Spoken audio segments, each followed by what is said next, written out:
जय हिंद दोस्तों। आज हम समझेंगे संधि के बारे में। संधि क्या है इसको आज हम समझते हैं। हिंदी से जिस भी सेक्शन से क्वेश्चन हिंदी में यदि आता है तो वहाँ से जो है हिंदी से क्वेश्चन उठता ही संधि के बारे में। संधि के सुनते ही आप लोगों को पसीने छूटने लगते हैं, भाई संधि बहुत ही कठिन है। आइए देख लेते हैं। संधि एकदम आसान है, कुछ है ही नहीं। हम आपको ट्रिक्स के माध्यम से बताएंगे। कुछ आपको कोई फार्मूला कोई रूल नहीं याद करना है, सिर्फ आप देखते ही देखते बता देंगे कि संधि है कौन सी संधि है। आइए एक बार देख लेते हैं। संधि क्या होती है। संधि का जो मेल होता है वह ध्वनियों का मेल होता है। ध्वनि वर्ड की सबसे छोटी इकाई ही ध्वनि होती है। ध्वनियों के मेल से जो है वह संधि बनता है। जैसे क्या दो निकटवर्ती वर्णों के मेल से जो विकार उत्पन्न होता है, जो परिवर्तन होता है, उसे ही हम संधि कहते हैं।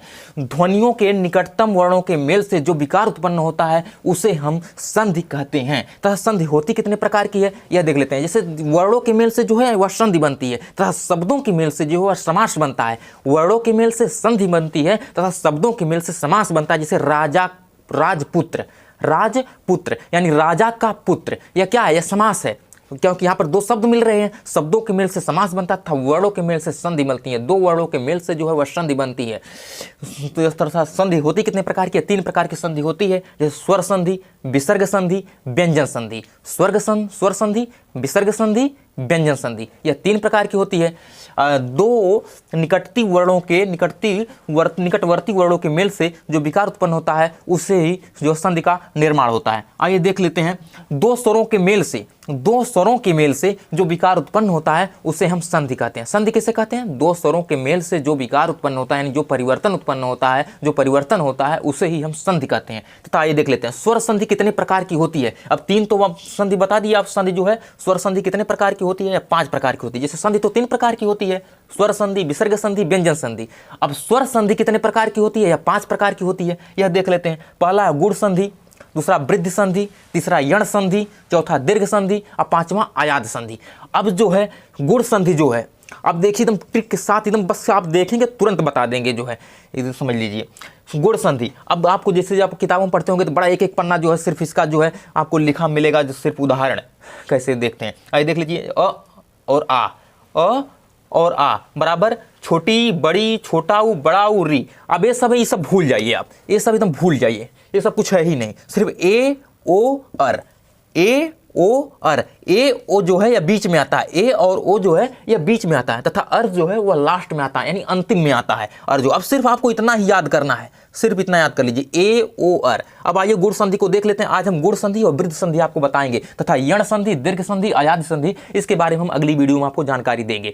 दरअसल आपको यदि क्वालिटी में कोई कमी आ रही हो तो आप कोने वाले में जो है आई डॉट जो बिंदी है, आई डॉट 3 डॉट वाली जो बिंदी है उस पर आप क्लिक करके जो है क्वालिटी को आप बढ़ा सकते हैं। दरअसल ज़्यादा MB होने के कारण हम लो क्वालिटी पे वीडियो बना रहे हैं।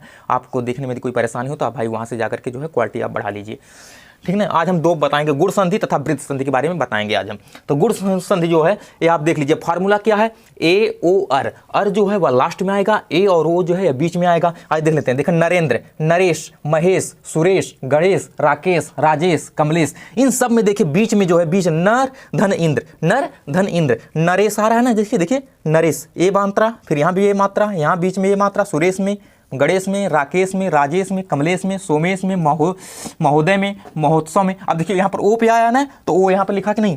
जैसे यहाँ पे देखिए नरेश में ए आया है और ओ जो है यहाँ पर देखिए महोदय में, महोत्सव में ओ आ रहा है ना। अब इसके बाद जैसे राजर्षि देख लिए, महर्षि देख लीजिए, ब्रह्मर्षि देख लिए, लास्ट में अर्षि आया है ना। देखिए अर्षि आया, अर जहाँ भर भी महर्षि दिख जाए, राजर्षि दिख जाए, गणेश दिख जाए, महोदय दिख जाए, महोत्सव दिख जाए, यानी जहाँ ए की मात्रा हो, ओ की मात्रा हो, लास्ट में अर आ जाए, वह क्या है, वह गुण संधि है। तथा वृद्धि संधि के बारे में देख लेते हैं। वृद्धि मतलब क्या होता है, बूढ़ा। वृद्धि मतलब होता है बूढ़ा। आइए देख लेते हैं। दूसरा वृद्धि संधि, अ और धन आ मिलके, इसमें जो है ए जो है गुण संधि में आ रहा था, इसमें आय आएगा। इसमें क्या आएगा, आय आएगा, मतलब इस पर डबल मात्रा लग जाएगी। ओ इसमें सिर्फ महोत्सव, जैसे महोदय, महोत्सव, सिर्फ ओ आ रहा था, इसमें डबल ओ औ हो जाएगा। ये क्या हो जाएगा, औ हो जाएगा।